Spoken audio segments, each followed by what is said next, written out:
प्रस्तुत अध्याय में त्रिविध श्रद्धा की विभाग पूर्वक व्याख्या होने के कारण इसका नाम श्रद्धात्रय विभाग योग रखा गया है।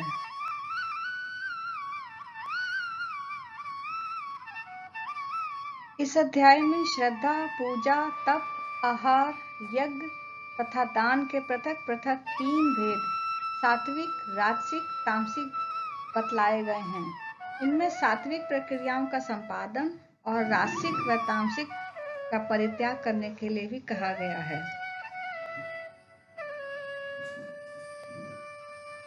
प्रस्तुत अध्याय में 3 प्रकार की श्रद्धा बतलाई गई है। उसके अनुसार ही मनुष्य का स्वरूप भी बताया गया है। श्री कृष्ण कहते हैं, हे अर्जुन, सभी मनुष्यों की श्रद्धा उनके अंतःकरण के अनुकूल ही होती है। सात्विक प्रकृति के मनुष्य देवों को पूजते हैं, राजसी वृत्ति के लोग यक्षों को पूजते हैं एवं राक्षसों को, तामस स्वभाव वाले आदमी प्रेत एवं भूत गणों को आराधते हैं। जिनकी पूजन पद्धति देवताओं के आराधना की है वे सात्विक निष्ठा व वृत्ति के मनुष्य होते हैं। जो यक्ष राक्षसों को पूजते हैं वे राजसिक तथा जो भूत प्रेतों को सेवते हैं वो तामसिक लोग होते हैं।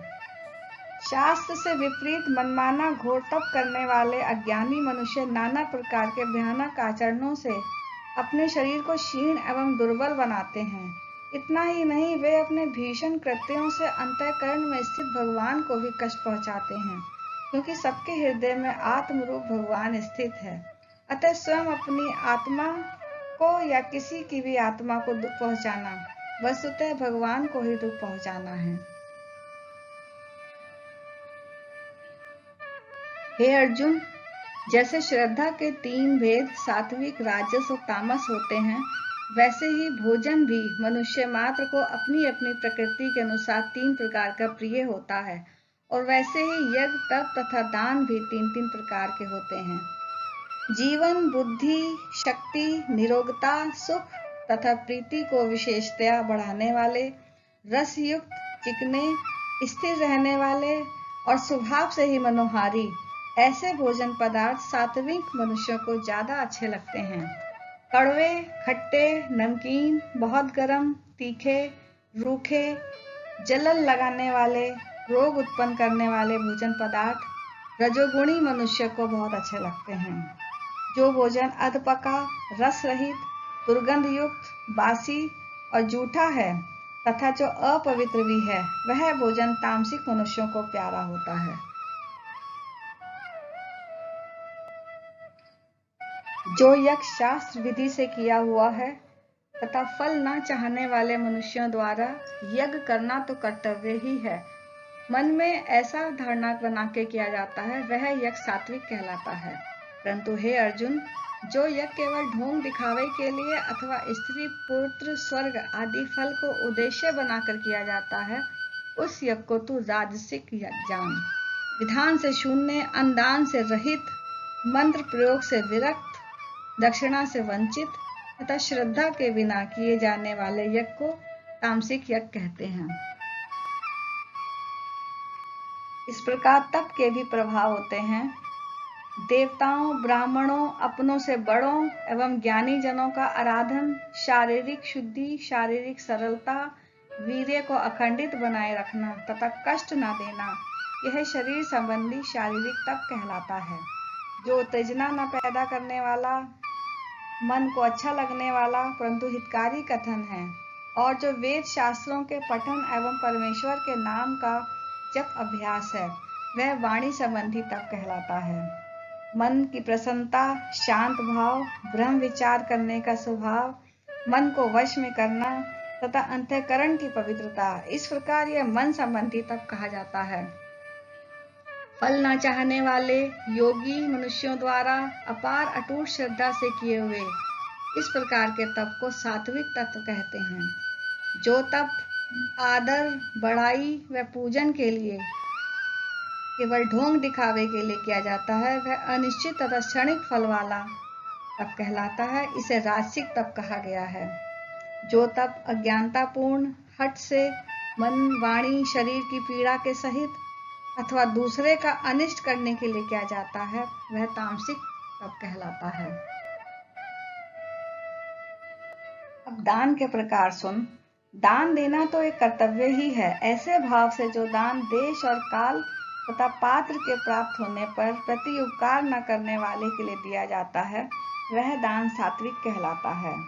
किंतु जो दान कष्टपूर्वक अथवा डर, लिहाज, दबाव आदि के कारण दुख विवश अनचाहे मन से तथा बदले में अपना कोई काम निकालने की नियत से फल की दृष्टि में रखकर दिया जाता है, वह दान रासिक कहलाता है। जो दान बिना आदर सत्कार के, रूखेपन से, तिरस्कार पूर्वक, अपमानित करके, अनुपयुक्त स्थान व समय में तथा कुपात्रों यानी मांस सेवी, चोर, जुआरी आदि निम्न व्यक्तियों को दिया जाता है, वह दान तामसिक कहलाता है। अब प्रश्न उठता है कि इन सात्विक यज्ञ, तप, दान आदि कर्मों के सुचारू रूप से अनुष्ठान करने में यदि किसी प्रकार का कोई दोष या अभाव रह जाए तो उसकी पूर्ति कैसी होती है? तो इन सब का उत्तर देने के लिए भगवान ओम तत् सत के महानाम की महिमा बताते हैं। यूं तो ब्रह्म सर्वशक्तिमान परमेश्वर के असंख्य नाम हैं, किंतु उनमें ओम तत् सत इन तीनों का महत्व है, क्योंकि ये ही तीनों नाम वेदों में प्रधान माने गए हैं। इसलिए सात्विक यज्ञ, तप, दान आदि प्रत्येक शुभ कर्म के आरंभ में इन तीनों नामों का उच्चारण व चिंतन अनिवार्य व परम मंगलकारी समझा जाता है।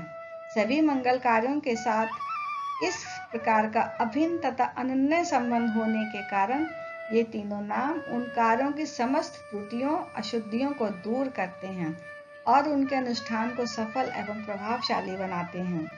इसलिए वेद मार्गी पुरुषों की शास्त्र विधि से नियत यज्ञ, दान एवं तप रूप क्रियाएं सदा ओम इस परमात्मा के नाम का उच्चारण करके ही आरंभ होती हैं।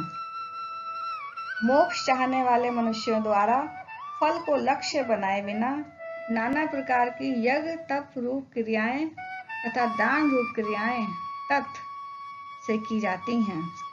सत एक ऐसा परमात्मा का नाम है जो नित्य अस्तित्व में तथा श्रेष्ठत्व में प्रयोग किया जाता है।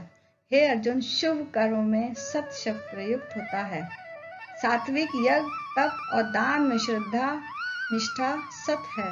इस प्रकार कहा जाता है कि उस परमात्मा के निमित्त किया हुआ कर्म भी निसंदेह सत होता है, ऐसा कहा जाता है।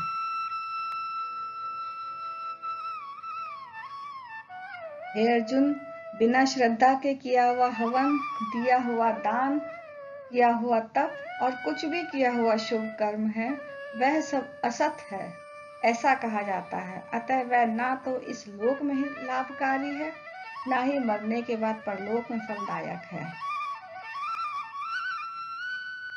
श्री कृष्ण और अर्जुन के संवाद में श्रद्धा त्रय विभाग योग नामक 17वां अध्याय यहाँ समाप्त होता है।